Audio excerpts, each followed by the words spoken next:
damage when the doers of that act below the degree and standard of care expected of them. That is the traditional view of the tort of negligence. If I am a doctor, I am expected to treat patients with some degree of competence. When I forget scissors in the patient's wombs during a surgical procedure, I have fallen below the degree expected, the degree of competence and professionalism expected from a doctor. And therefore, I have acted negligently. If I have a house, for example, I am expecting visitors and I have poured some water, or a child has poured some water on the floor, which water was mixed with Omo, and the floor was slippery then, and then I fail to remove or to dust the floor, and my visitors walk in and they fall on the floor, I have acted negligently because I have a duty of care imposed upon me as an individual to ensure that my flow is always very smooth. And I have always in contemplation that my house can be visited by people. So I should expect visitors.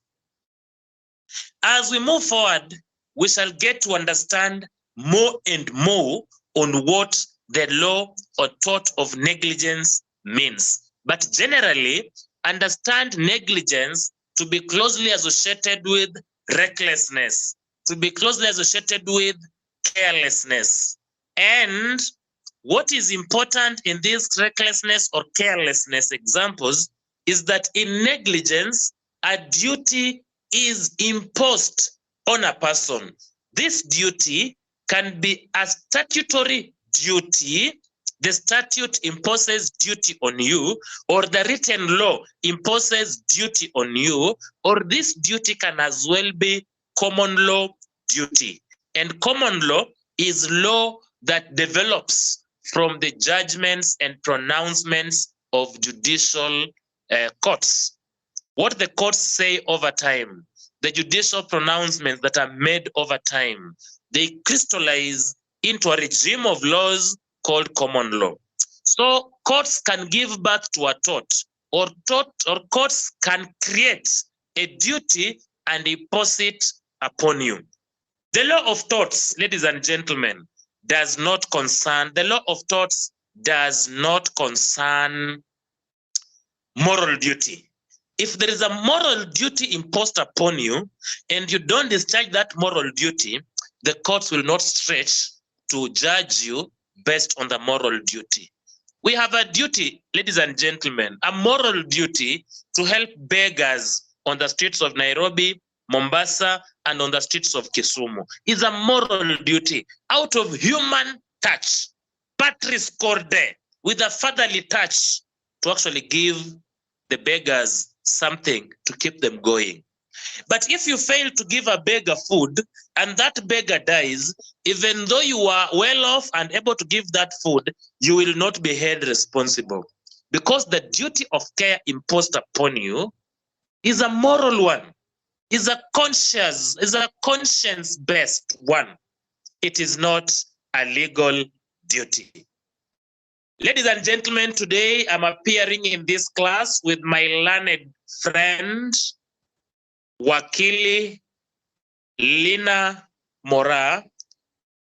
Wakili Lina Mora practices in Nairobi and Kajiado, as well as other parts of this country, is a scholar, and therefore we shall be taking you through negligence with her.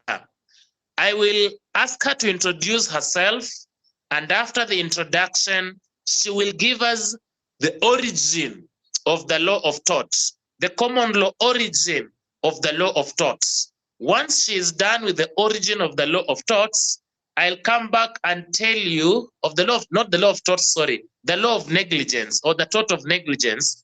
I will come back and tell you in the same forum the 3 core ingredients that one must satisfy to succeed in the law of negligence. After that, Lina will take over again and deconstruct the first of the 3 elements, what we must do to ensure that the first element is met. Welcome, Wakili Lina. Welcome to our class. We have students from Mombasa campus, Nairobi campus, and Kisumu campus. Very distinguished ladies and gentlemen, aspiring scholars of no mean repute. They are very good students and they are very engaging. And as we take them through, prepare to get challenged, prepare to listen to them so that we grow them intellectually and make them better lawyers than what we ourselves are. So welcome, Lina. Thank you very much, Achasa. Good morning, class, both Parklands, Mombasa, and Kisumu. I'm Miss Lina Mora. As it has been explained, I'm also an advocate of the Height of Kenya, practicing in numerous areas. If you could put on the camera so that they know the Lina Mora. Are you able to switch on the camera, Mwalimu? Yes, my camera is on. I could be the only visitor in Jerusalem who is not able to see you. The rest, are you seeing the teacher? Yes, we can see her. Yeah. Yes, we can see her. Not very clear. Yeah. No, it's not about clarity. If you want to see her clearly, you will visit her in the office. Then you can know each other. Yes, yes. Mwalimu, you have been the teacher, you are not in. Proceed. Okay, let me proceed. Thank you for the opportunity. I hope we both learn from each other. I prefer my class being cooperative and more of a talk discussion than more of a lecturing class. So I might end up asking few questions and hope I'll get feedback from any member that I'll be asking the questions.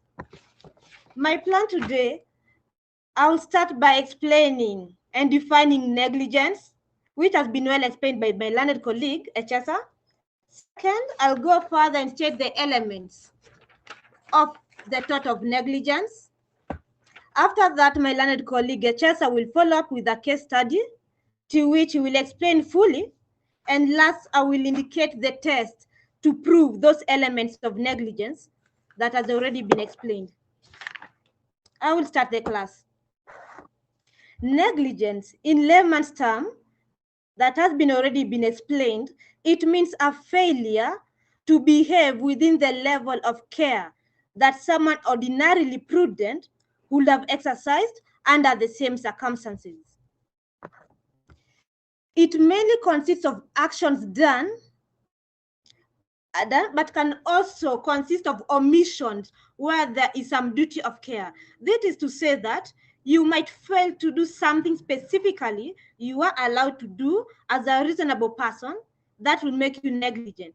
Or an alternative, you can perform an action, do an act, which a reasonable person with the right mindset should not perform, and that will make yourself negligent in that act. It can be both an act and an omission. Liability of negligence may arise out of contractual relationship and also independently outside of any contractual relationship. I do believe at this moment, you both know what the two situations where there's a contractual relationship, that between the plaintiff and the respondent, or claimant and respondent, and where there is no contractual relationship, meaning it's independent, outside of any type of relationship. And the different type of relationship, that the one that is outside, is commonly known as the accident type of relationship.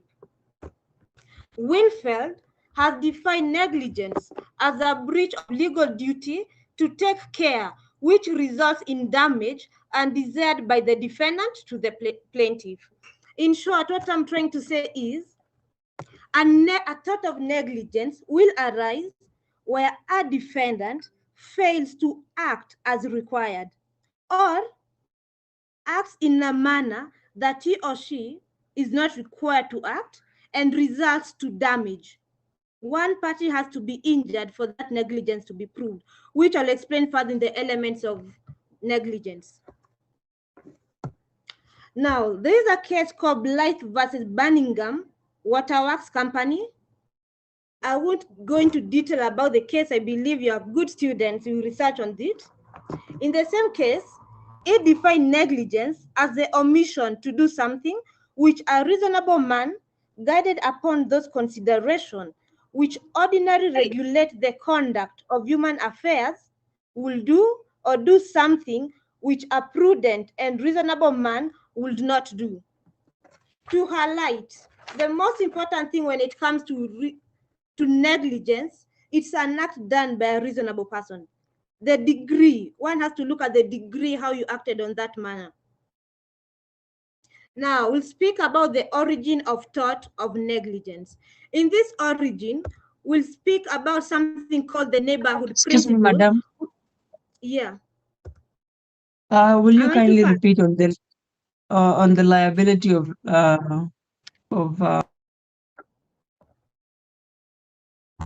The liability of the respondent.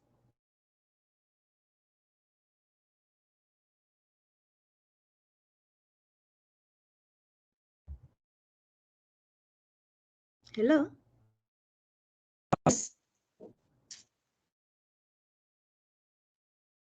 Someone was speaking. Yes, I was like, kindly repeat on the liability of negligence and how it arises. Okay. So liability of negligence arises out of one contractual relationship. Contractual relationship, I mean, is where there's a plaintiff or defendant. They used to work. I can give an example between an employee and an employer. An employer has a duty of care to ensure the employee works in a good working environment.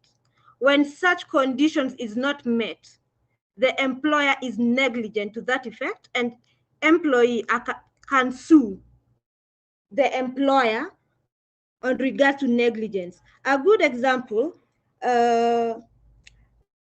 let's say you have a company, you have employed 2 or 3 employees, and in both the employees, they are supposed to have a good working stations that involves the seats and tables.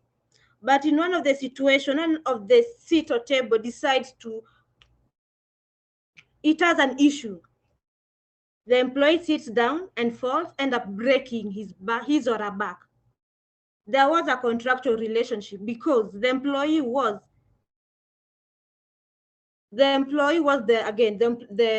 was under care of the employer.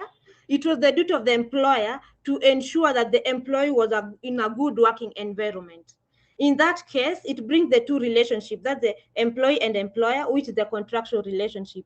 The second type of relationship is the one that is independent outside of any contractual relationship. I'll give an example. You are working within Nairobi, then there's a building under construction going anywhere where you are standing doing your own business. One of, let's say, a stone falls and ended up hitting you either in your back or something, but you end up being injured because of that stone that fell.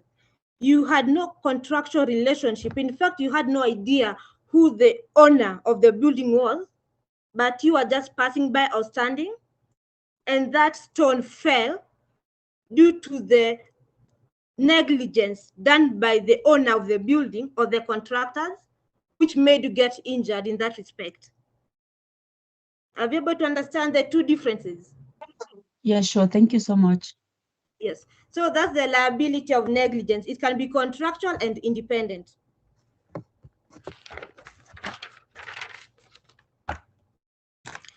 So I will start with the origin of tort of negligence.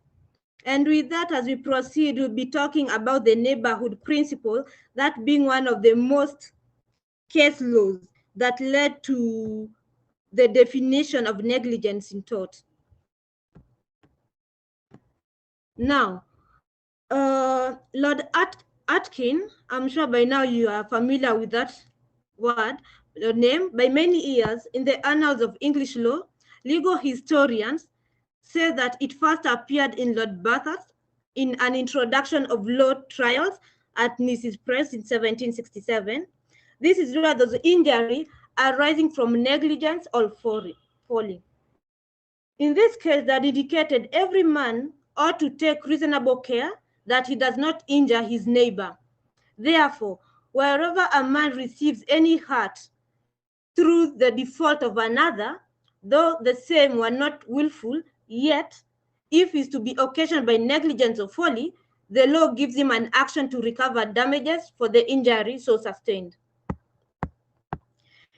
Now, in order to come with the jurisprudence to know more about this negligence, I'll have to refer to the case of Maxon versus Buick Motor Cars, where in this case, the plaintiff, Macpherson plaintiff, bought a car from a retail dealer and was injured when a defective wheel collapsed. Plaintiff sued the defendant, Buick Motor Car, now who is the defendant, the original manufacturer of the car, on an action of negligence. The defendant had purchased the fault wheel from another manufacturer and the defendant failed to inspect the wheel. The question was, does the defendant owe a duty of care to anyone beside the immediate purchaser, in this case, now the retailer? It was yes. The defendant owed a duty of care to anyone beside the immediate purchaser, other than the tailor. Now, this was the beginning of finding someone liable for negligence for not taking reasonable care. In this case, the defendant argued that only those items whose normal function is to injure or destroy are considered eminently dangerous, and therefore no duty was owed to the plaintiff. However, the court found that if a manufacturer is supplying goods in which a danger may be foreseen, if its construction is defective, there is a cause of negligence. In a simple layman terms, in this case, it was held, if you buy a product, let's say you bought a product at Nakuma.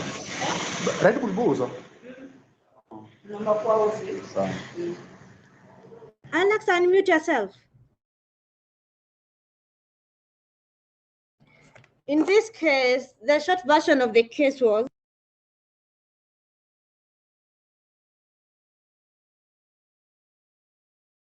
Mwalimu, you are muted. Madam, can you repeat the name of the case, please? okay. Maxon versus The Macpherson versus Buick Motor Companies.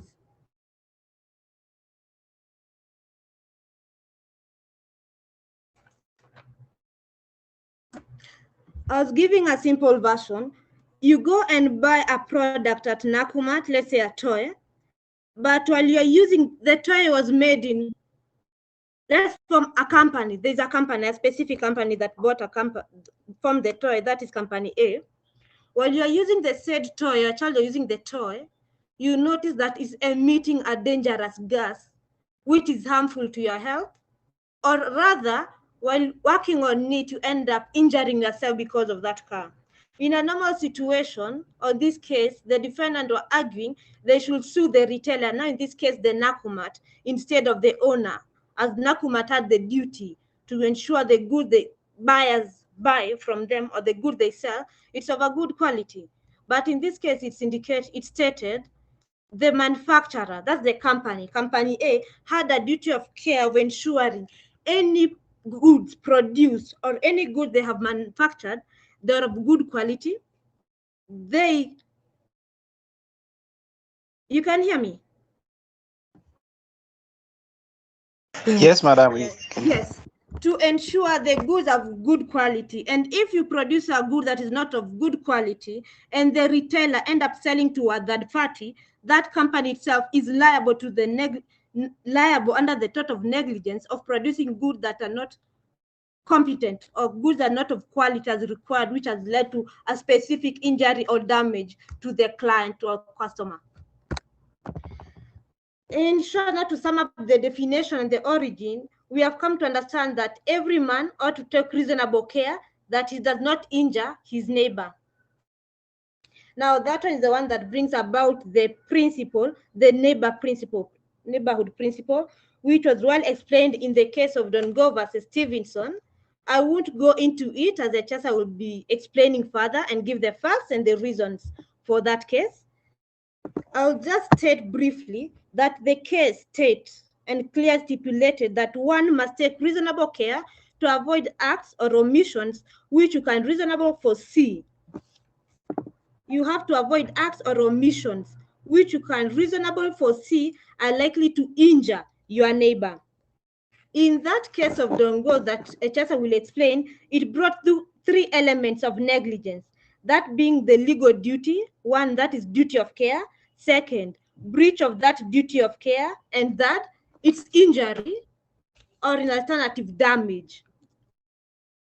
Duty of care, in lay terms, it means one has the right, both its legal and moral obligation, right, to ensure you're in the same position you were when in the place of working.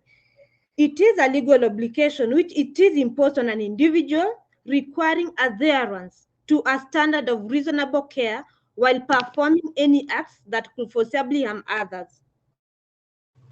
In order to prove this duty of care, one has to prove that the defendant owed a duty of care to the claimant. A good example, let's use the road accident.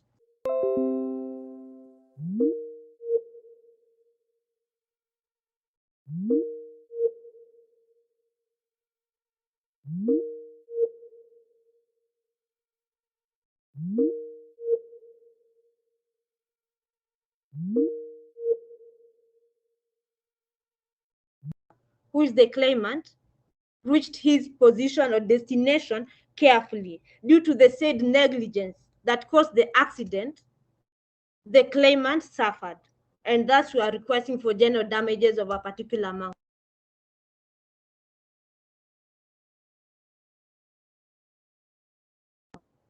After proving there is a duty of care, one has to prove that that duty of care was breached, either intentionally, by action, or by failing to do that act.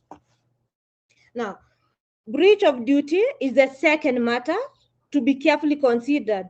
This is where you explain whether the defendant was in breach of the duty of care. It involves consideration of whether the act or omission of which the claimant complained amounts in law to a negligent act. I'll give a simple example. You being a claimant, you cannot go to court and claim as you are walking, you tripped, but there's a construction going there. There was a sign written, do not pass by here. There's something going, or there's a construction, stones can fall or such things, but you negligently or you decided to fail to look at that instruction and you walked, but when in the process of passing through that side, a stone fell.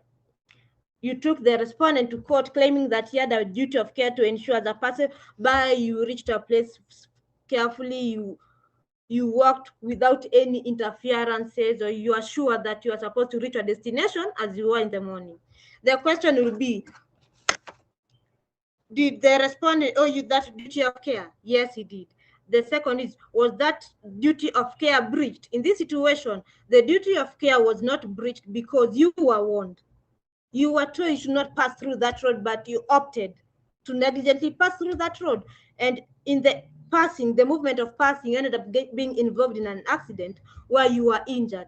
But in this case, the respondent did not breach the duty as you were warned. But in a situation, let's go to the matatu situation, where you entered into a matatu, you're going to railways, but in the while you're traveling, the car is involved in an accident, then the negligence of the respondent, who is the driver. Did the driver breach that duty? Yes, he did. Reason being, you were to travel, you logged into the car peacefully and on a good state of mind. You were promised, it's implied, that you reach your destination safely, but the same did not, or in a better way, did not happen, as there was an accident that was involved, and that the driver breached the duty. And in the same accident, once the drivers breach the duty, one element that will come, the driver has the duty of care, he has breached the duty. Were you injured? That is damage. Was there any damage that was held? If there was, then the court will give you both. We have two types of damages. It's the special and general damages. Now, the third limp we look is for damages or causation and remoteness of damage. In this being the last element, one is to determine whether the breach of duty complained of was the cause of the damage suffered. One of the elements of the duty of care, the lack of negligent act and omission have been proved, that element of negligence must be dealt with. Burden of proof is one of the claimant to establish, not the respondent, but the claimant to establish that negligent act was caused and it was substantially contributed due to the negligence of that other person, and due to that negligence, you suffered. It can be both monetary, that's why we go with special damages, and it can also be emotionally.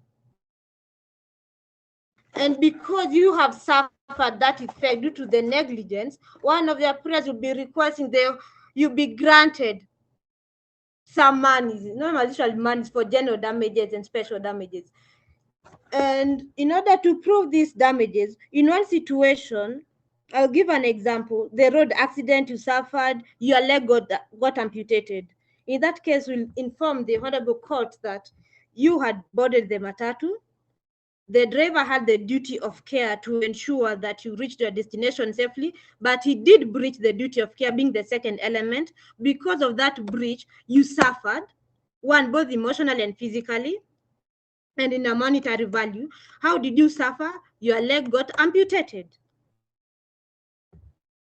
That in itself, the amputation, is an injury. That is a damage, to which now you'll be praying for special damages for it, being the amount that it costed you to pay for recovery, medical value. The second thing will be the general damages.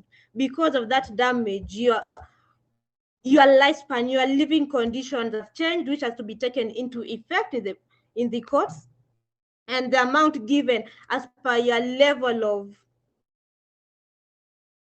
changes have moved from your life position. Everything has changed. You're no longer in the same position that you were. And before I continue, I'll likely to invite my colleague Echesa to explain the case of Dongo versus Stevenson, to which you'll be better understand what I've been speaking about for the past 20 minutes, the elements of negligence.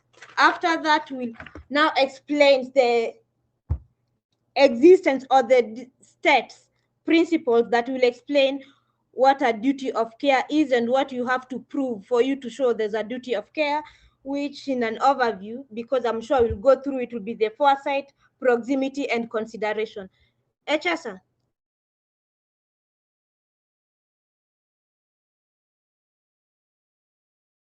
Echasa.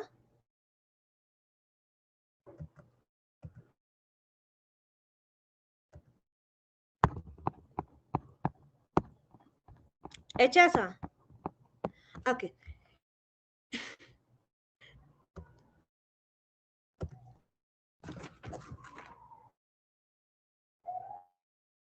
Echasa seems to have stepped out of the meeting. I can just continue. Now, these are the facts of Dongo versus Stevenson. Excuse me, Mwalimu, before you proceed. Is Mwalimu in?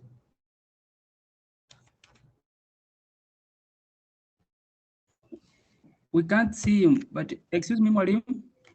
Yes. Okay, as you were talking about the position, you also mentioned something to do with the remoteness. Yes. Okay, let me explain about the remoteness of the cause of the damages. No, this is for the injury. I'll give a simple example. Let's say you are, okay. First of all, for remoteness, one has to prove for the injury that you have caused, the main cause of the injury, of the damage, was led to the breach. Is someone speaking? Angelica?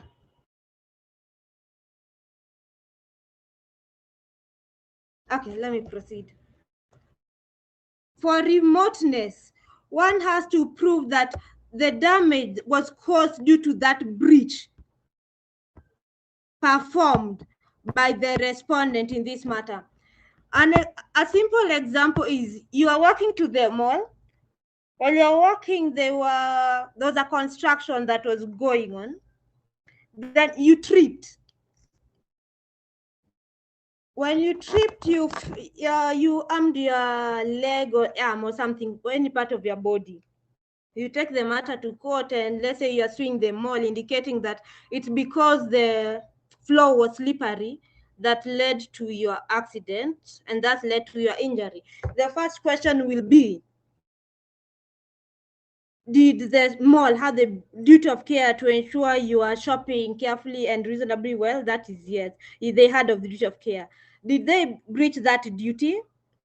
It can be yes, they did, because the floor was slippery. But was the injury caused because of that breach of duty? It can happen that you tripped not because of the wet floors, but you fell. Something. It was not because of the wet floors or anything. You either walked in a manner that one is not supposed to walk, for lack of better word, or rather, you are running.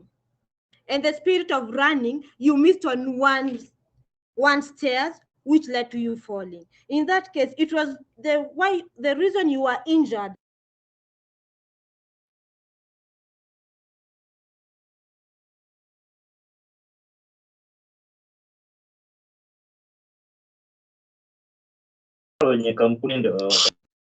Madam, you are muted. I'm muted. Yes. I don't know. Okay. Now can you hear me? Yes. Now we can. Yes. Yeah. Yes.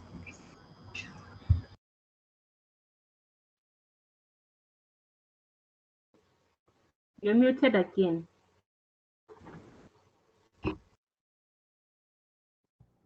I think someone is. Am I unmuted also? Now You we can hear can me hear now? We can hear you now. Yeah, we can Yes. hear you, madam. Proceed. Okay.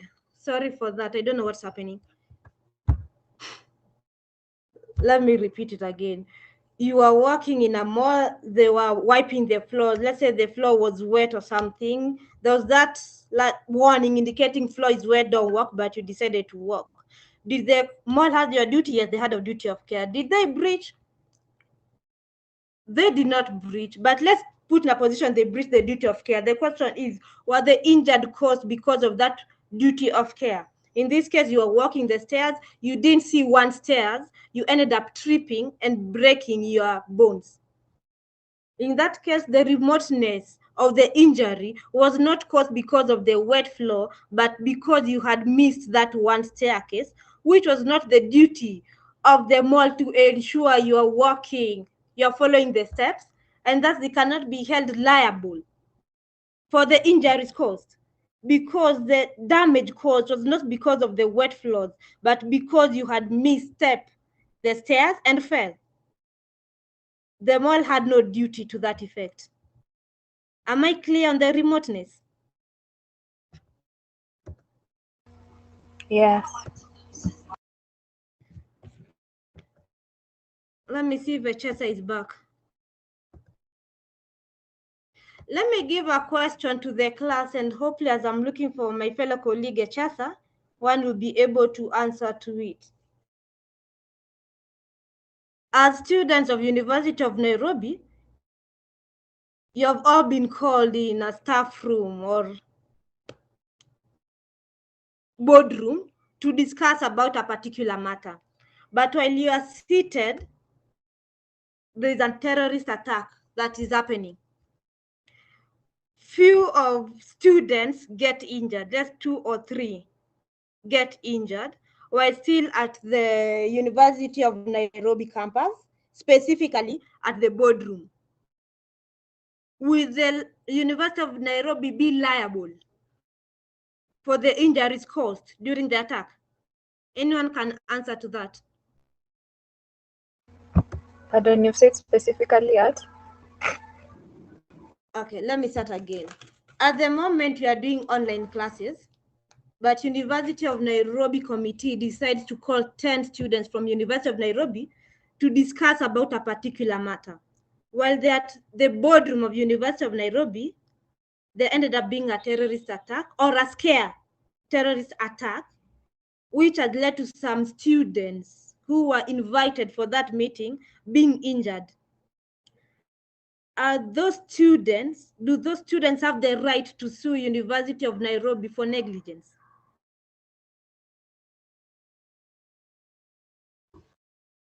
Can I attempt? Yes, you can. Good morning. So first we will look if there's a duty of care owed, and there is a duty of care owed for the students. One, because the university is the one who invited them, and again, we are contractually bound to the University of Nairobi. So for us being in the boardroom, then they owe us a duty of care. Then was there a breach of this duty? So if they're inviting us to this boardroom, was there some sort of security or something like that? And then I will look at foresight. Has this boardroom ever had any terrorist attack? Is the area where we are having this meeting prone to attacks? Was it reasonably foreseeable for the University of Nairobi to see that there would be terrorists coming to the boardroom that day? If they could not foresee that this was probable to happen, then I don't think there would be negligence on their part. That's a good answer. Anyone? Anyone else?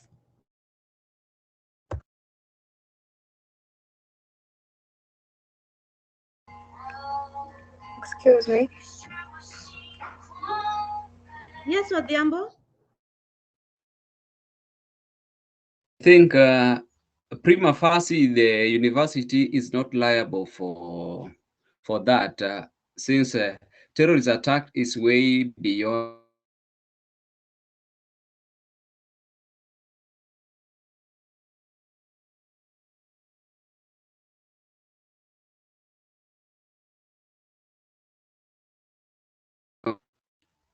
Did you hear my answer?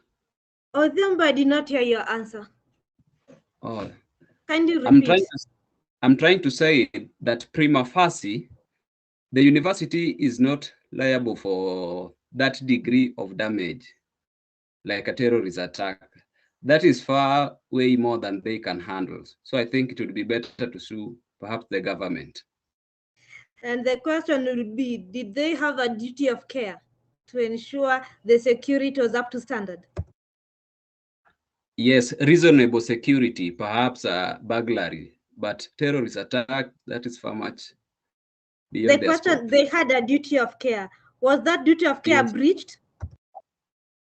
Yes. How was the duty of care breached?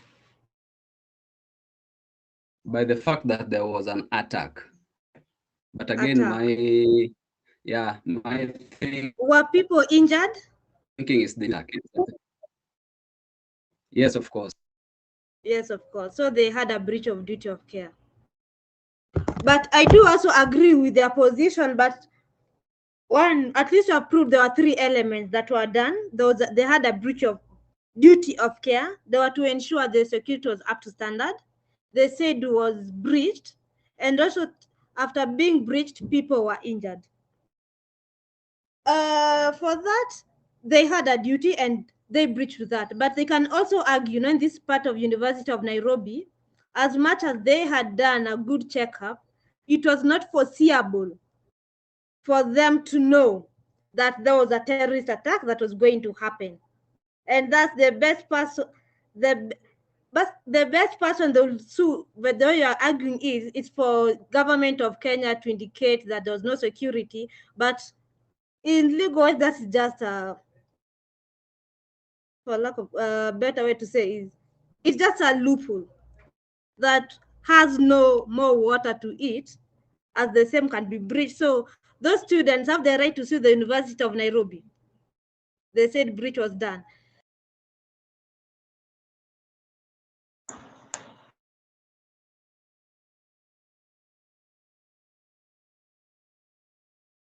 Madam, you're muted again.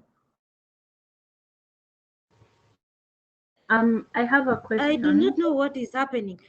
I have a question based on what you just said, because I Yes. think maybe I might have misunderstood. So we said in the elements you have to establish a duty of care, then you have to establish if this duty of care was breached.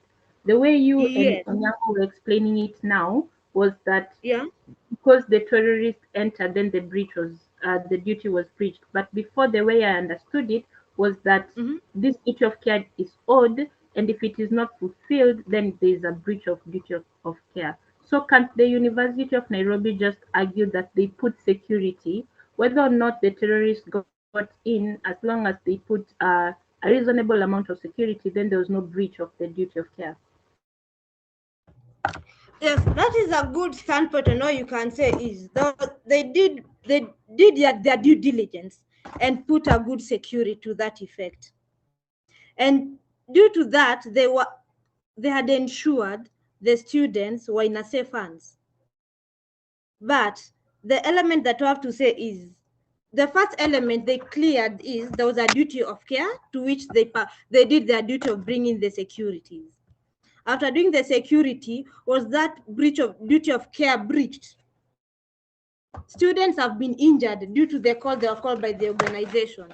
It was breached because people have been injured. You cannot, if, this is another element, if the same scare had happened, but no student was injured, they would have performed their duty.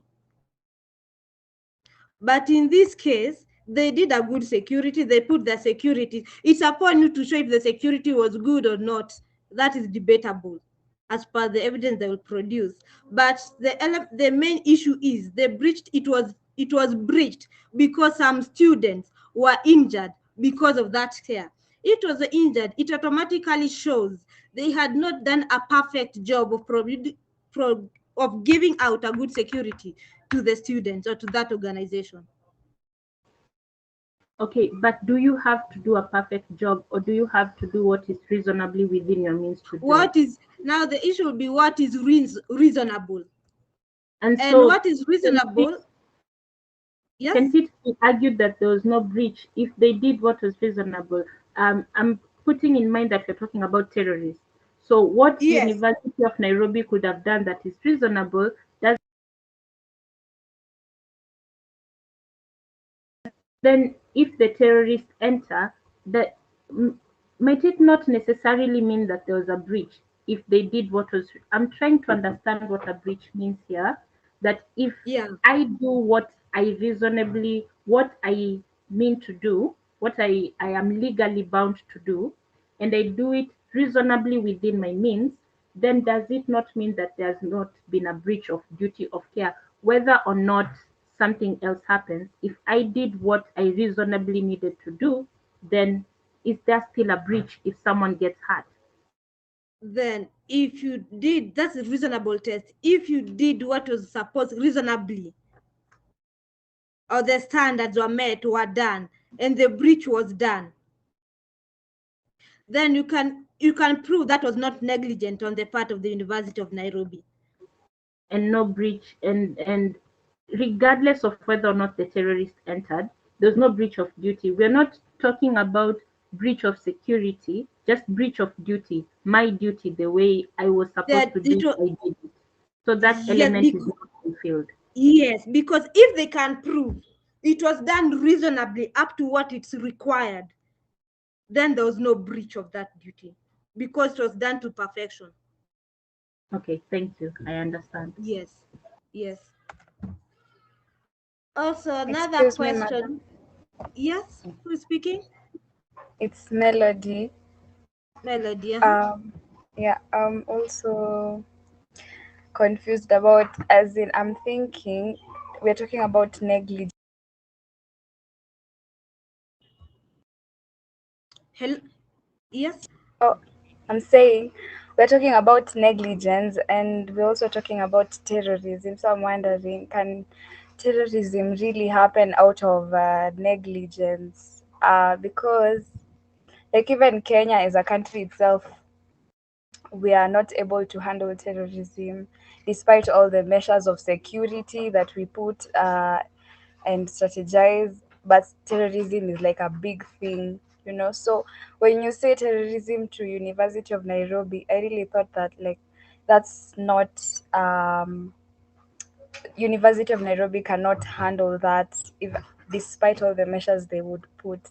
So I didn't really think there would be a duty of breach there, because even because they put the security for just the small things that it can handle.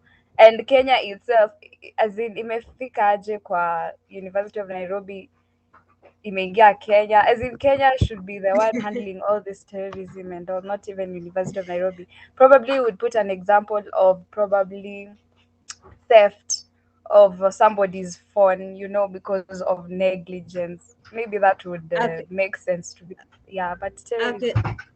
Let me show you now where the street was. The question is, for the last 2 days, you had there were three terrorists at prisoners who ran out of committee prison, right?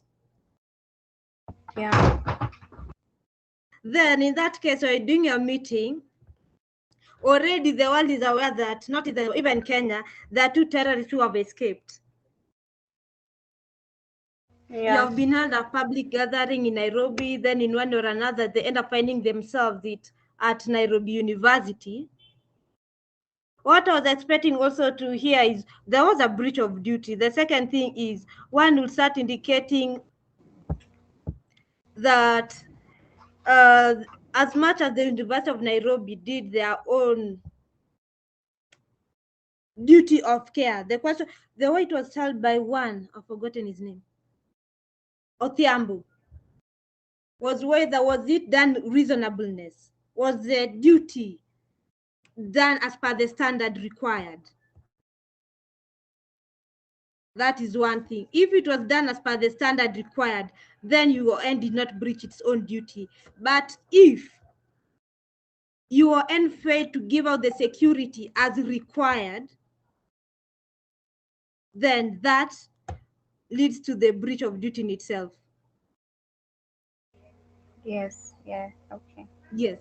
Okay, I think that when we put in that situation is now during this COVID period.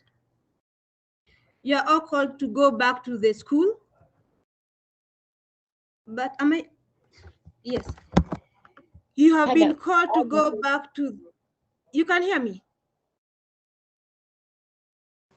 Yes, you can hear you. Yes, yes. You have been called to go back to the school. Physical classes have resumed, but due to lack of infrastructure, this so-called lack of infrastructure, they failed to follow the guidelines of MOH. Then students end up contracting with COVID. Was there a breach of duty?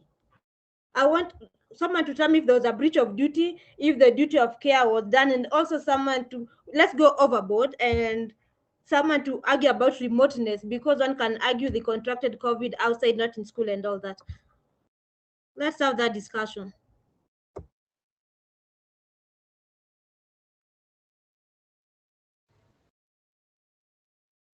Can I attempt? You can. Thank you. So first, again, we'll start with whether or not a duty of care exists. I think a duty of care exists contractually because we are on the school premises bound by contract with the University of Nairobi. Then was there a breach of the duty? Yes, because the Ministry of Health has put out the standard of what needs to be carried out, and if the university does not comply with the standards, then there is a breach of duty. And then so thirdly would be, was there was there was there damage? So we say that a student gets COVID or several students get COVID, then there was damage because they got sick and they will have to spend money to get better. They'll have to spend time. So there was damage. And then now lastly the breach of duty the cause of the damage. Now, here is where it can be argued either way, because COVID is everywhere around the country, and it is hard to prove that the person got COVID inside the school and not anywhere else. And so the university can prove that there was remoteness of damage because the person got COVID outside the school and not inside the school, and the breach of duty by the university was not the direct cause of the damage. And so in so doing, they can say that they can escape their liability for their negligence. That's a good answer. Anyone else wants to try?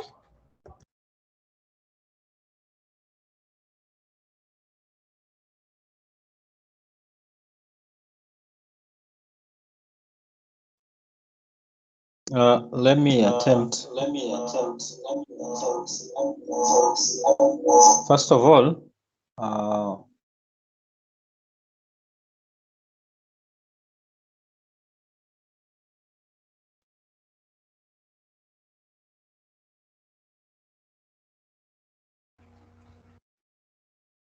Odhiambo, you are speaking.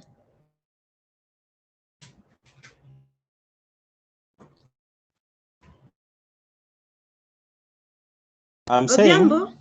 Yeah, I can't hear you. can you hear me? Now I can hear you.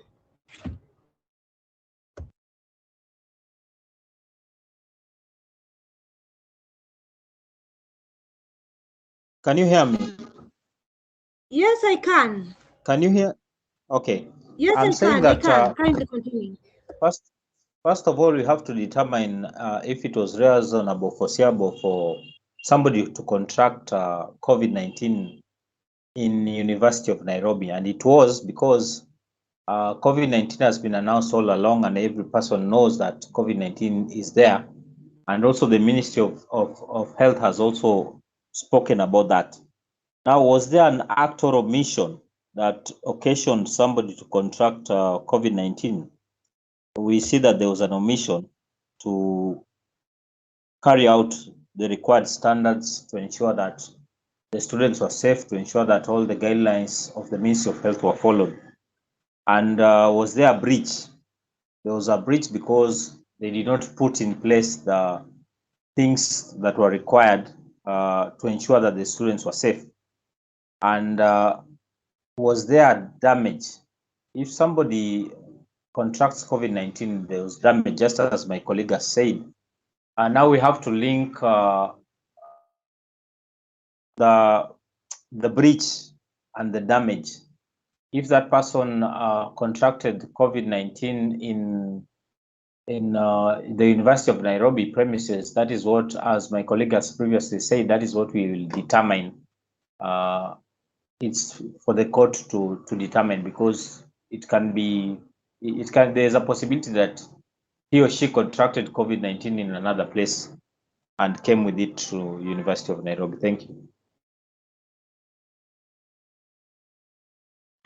That's a good answer. Anyone else?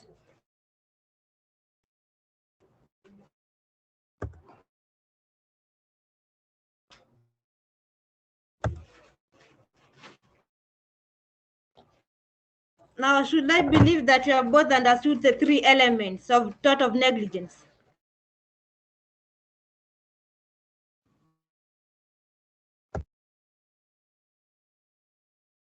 Yeah, we are good and dry. Okay, thank you. Kindly give Chesa 5 minutes to log in and we can conclude after he has explained more about the case of Dongo versus Stevenson.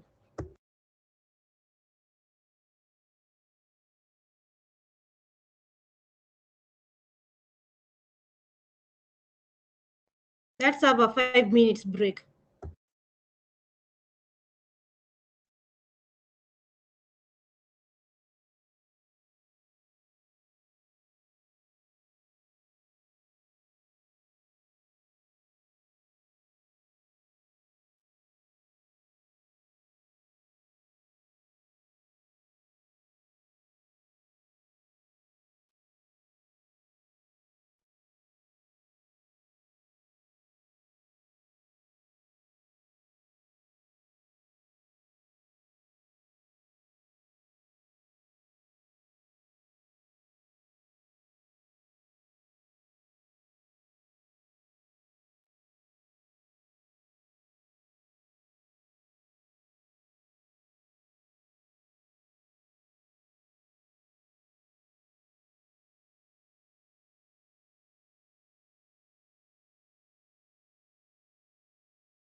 So can we start?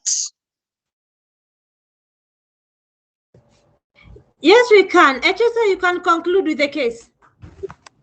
Very well. Yes, you can.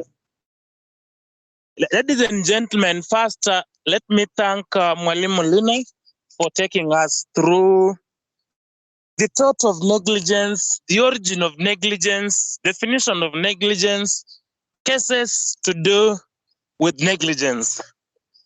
She has ably demonstrated to you that the thought of negligence was formed to protect individuals against the acts or omissions of others, especially when the others fall below the duty of care expected of them.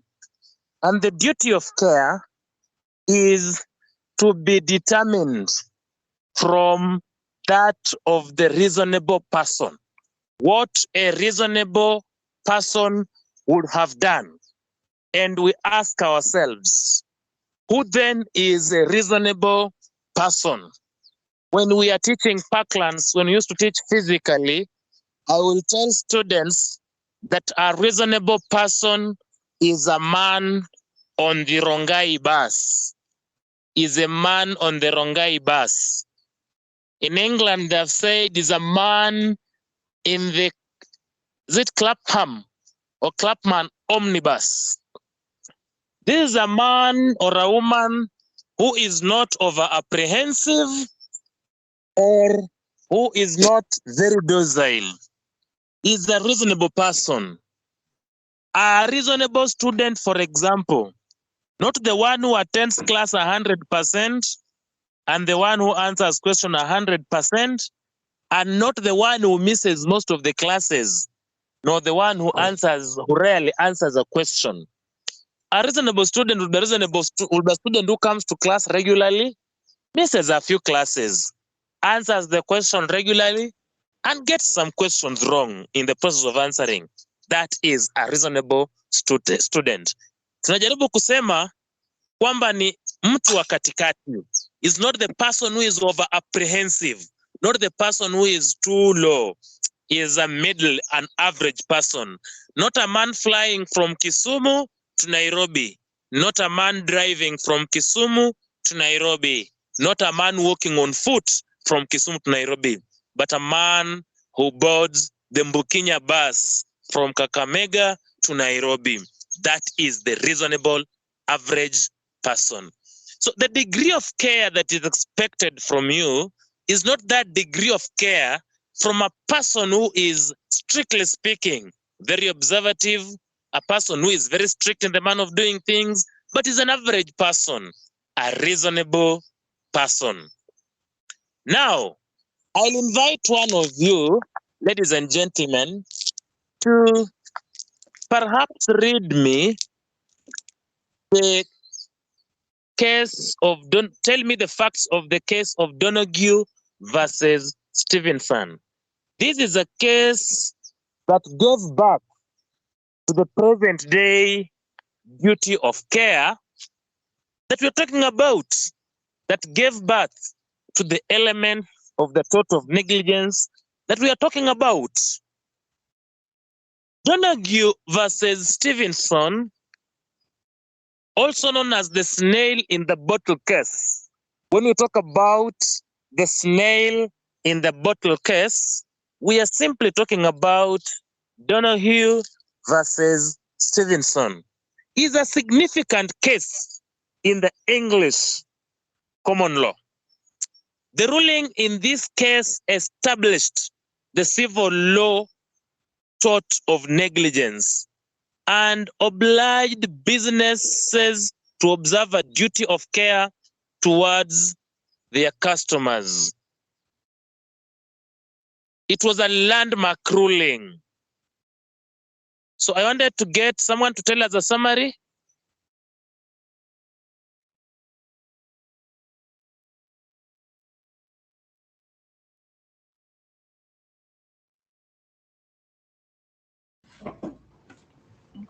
Mwalimu, before you look at the case.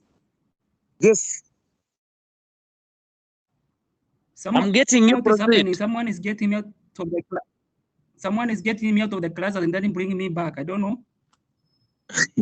That person is forewarned. Even me, some people mute me and then they unmute me at will. But let us hope that they will be reasonable.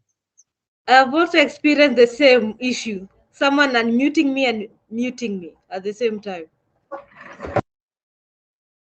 We have practicing which amongst us, I think, is doing all those things. But people of God like myself will put them in prayers so that their evil deeds are defeated. So don't mute or unmute teachers, and don't remove your classmates from class unceremoniously. So in this case of Stevenson versus Donaghy versus Stevenson, is actually Donaghy went to a bar to take some drink, and the owner, actually after being given the ginger beer, which had been manufactured by David Stevenson, who ran a company producing both ginger beer and lemonade, Donaghy found that there was some snail in that beer. And then the bar seller was not to be responsible. The person responsible was the manufacturer, Stevenson. And that is how the case came to be known as Donaghy versus Stevenson. Donaghy ni ule wa kupata snail kwa pombe, kwa beer, kwa ginger beer. Stevenson is a manufacturer who ran the company that produced the ginger beer.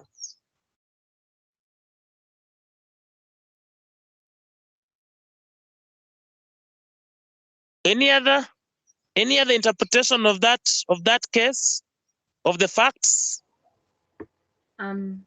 So I think a fact that was important in the case is that Donahue did not buy the beer herself.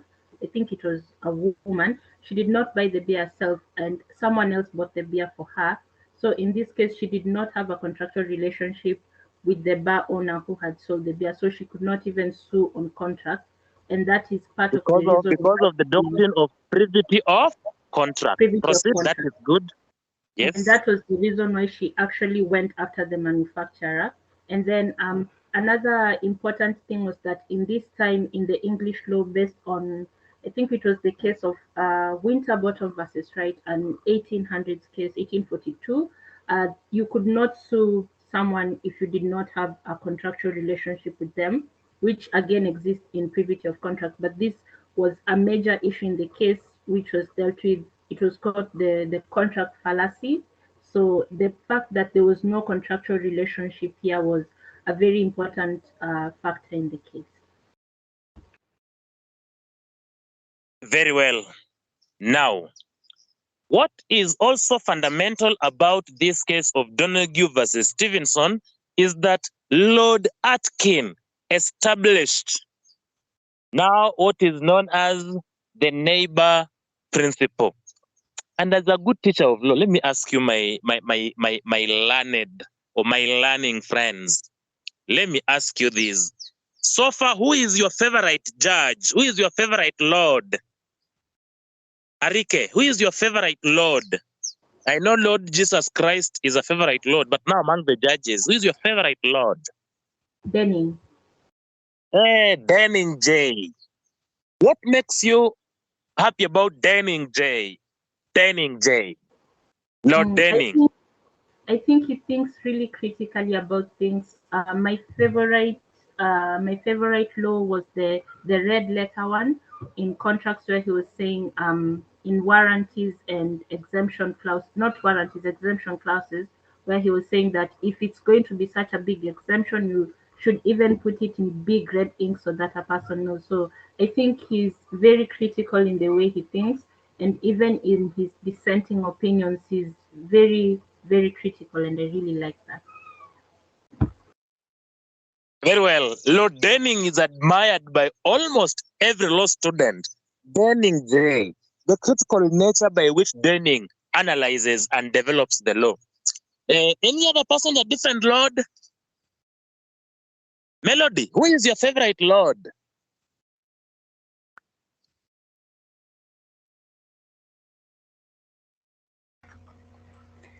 Lord Atkin. Or Lord Atkin. Why? Because of the neighbor principle? Yes. Very well. Have you done criminal law? Yes, we've done. There is a lord called Lord Wilmington. Wilmington J. See Wilmington. It's Lord Sankey in Wilmington versus DPP. Lord Sankey on the burden and standard of proof. Burden and standard of proof. Even if you forget everything about the study of criminal law, my learning friends, never forget the dictum of Lord Sankey in Wilmington versus DPP, where the good Lord says, throughout the web of English criminal law, one golden thread is always to be admired. That it is the duty of the prosecution to prove the prisoner's guilt beyond reasonable doubt, subject to what I may call the defense of intoxication or the defense of insanity, or subject to any other statutory exemption, no matter the place, wherever the charge. This is part of the common law of England. So that is Lord Sankey trying to tell us the burden and standard of proof in this case.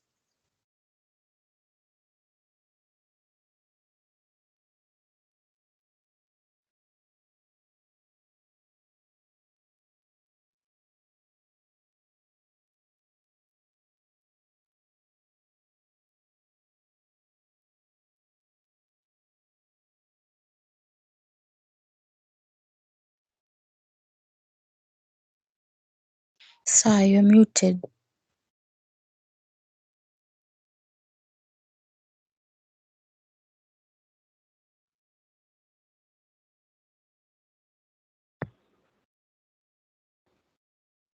Mwalimu, you're muted.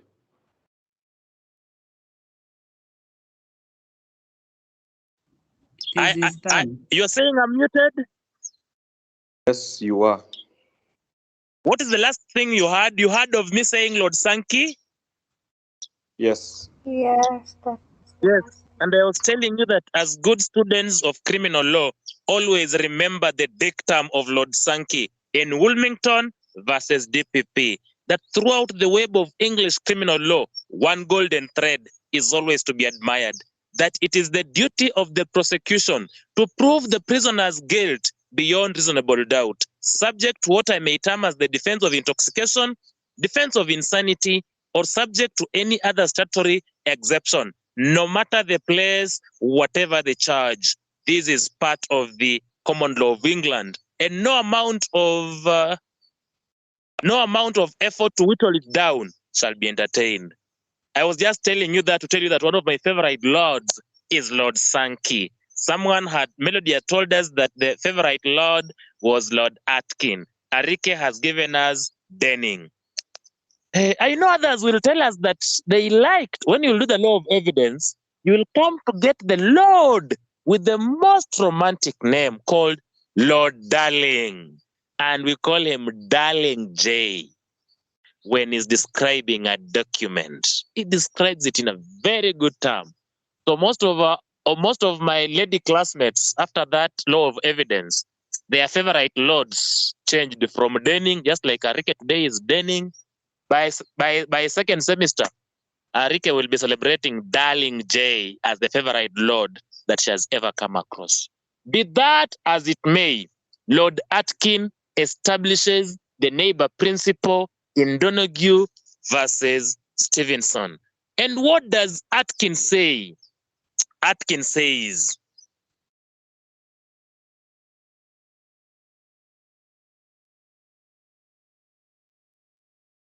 you must take reasonable care to avoid acts or omissions which you can reasonably foresee would be likely to injure your neighbor. You must take reasonable care to avoid acts or omissions which you can reasonably foresee will affect your neighbor. Who then in law is my neighbor? The answer seems to be persons who are so closely and directly affected by my act that I ought to have them in mind when I am considering these acts or omissions. So that when you are taking a bicycle to ride on the road, your neighbors are the pedestrians and other motorists and other cyclists. That is one common good principle that Lord Atkin establishes in Donoghue versus Stevenson. And from this Donoghue versus Stevenson, there is a development that comes out on the duty of care. That negligence will only arise where duty of care is owed, and that this duty of care has been breached, and that in breaching this duty of care, we have what we are calling damage, causation. The breach of duty has led to someone suffering damage, so that then they can claim damages payment. That then gives us the three elements of the tort of negligence, as you've been told by Mwalimu. There must be established that the duty of care existed. We shall be dealing with a person called P or C and D. P is the plaintiff. This plaintiff could also be referred to as the claimant. And the other person mwenye ameshtakiwa is called the defendant. So we shall be saying that claimant must prove that the defendant owed him duty of care as number one. Number two, the claimant must prove that the defendant breached the duty of care owed. And the claimant must prove that as a result of the breach by D, he suffered harm. Those are the three elements that must be distinguished and must be distinctively proved by the claimant for him to succeed under the tort of negligence. Coming to the first element, duty of care, as my sister has ably told you. How do we prove duty of care? For duty of care to be owed, we had two cases. One was called Ans versus Mertons. Ans ni ANNS versus Mertons. In this case, it was established that for the duty of care to exist, one, we had to look at the proximity. The claimant had to prove proximity between him and the defendant. Proximate relationship. The degree of relationship must be close. Is perhaps the passenger, motorist, or the cyclist, motorist, and so on. And then two, if there was proximity, the next question to be determined, as it must have been Lord Wilberforce who said this, the policy considerations. Are there policy considerations that will then reduce or eliminate the duty of care? You may be at a game park, and as a policy consideration, not a game park really, but a training ya majeshi, shooting training. You are walking, idling around that place without knowing, and a stray bullet kills you. Was there negligence? It is true that there might have been negligence, but because of the policy consideration, whoever did it is said not to have been negligent. So in Ans versus Mertons, it was established that a two-stage test would be used to determine whether the defendant owed the claimant duty of care. But it was very difficult to prove this two-stage test because of the policy considerations and so forth. So, in Caparo Industries versus Caparo Industries PLC versus Bookman, a three-stage test was developed. Caparo Industries versus Dickman, a three-stage test was developed. And the simple facts of the Caparo Industries were, this Dickman was actually an auditor who audited the accounts of some company. And Dickman showed that the company was doing well. And then Caparo relied on the information of the auditor called Dickman to purchase more shares in that company and buy a majority shares. After the purchase of majority shares, Caparo discovered, in fact, that company was going under. It was making losses that Dickman did not disclose. So Caparo sued Dickman for negligence and was telling Dickman that you prepared the accounts negligently and therefore you should compensate me. I think the courts found in favor of Dickman. When accounts are prepared, it is for internal consumption. It is not for the outsiders to use the accounts to see whether they can purchase shares or not. And from that case, a three-stage test was established. 1, foreseeability. Claimant had to prove that he was a foreseeable victim in the eyes or contemplation of the defendant. Reasonable foreseeability. Number 2, proximate relationship. There must be a relationship between the claimant and the defendant. You see, Dickman had a relationship with the company. He had no relationship with the outsiders. So for you to imagine that outsiders will come and use these accounts was a bit of a stretching the relationship that was to exist. And then number 3, in the three-stage test in Caparo Industries, was if there was reasonable foreseeability and if there was a proximate relationship. The third question to be answered is it fair, just and reasonable to impose duty of care to D? If the 3 are answered positively, then we would have satisfied the first element, ingredient of the tort of negligence, which is duty of care. We shall then go to breach of duty and then possession. If all the 3 are satisfied, then a person will be found to be liable in negligence. I will ask then to stop there so that when we meet next, we shall still, the beauty of these torts, every time we teach you the tort, we shall be beginning from the beginning up to where we have arrived a summary and then we proceed so that muipate vizuri mpaka tutakapoimaliza. We have 4 classes to do torts. We endeavor to do them in good stages and to enable you understand and apprehend. Asanteni sana. We pick up from there. Any question? Excuse me, sir. Yes, sir. Hello. We are getting you. Sir, kindly, sorry for taking you back. Kindly, can you please come again on the Caparo Industries PLC versus Dickman, the 3-stage test? Just in summary. Summary of the 3-stage test or of the facts?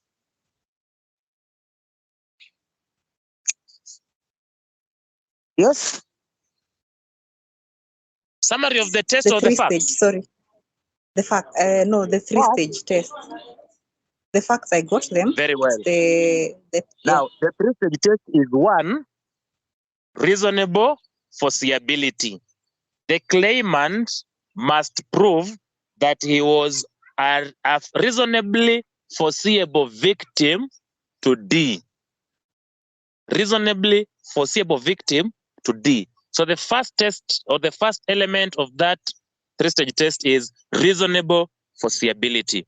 You see, when you go to your shamba to till, for example, huwezi jua eti mjamaa amechimba shimo na amejificha hapo chini na kuna udongo juu. So unaanza kulima na unamlima yeye.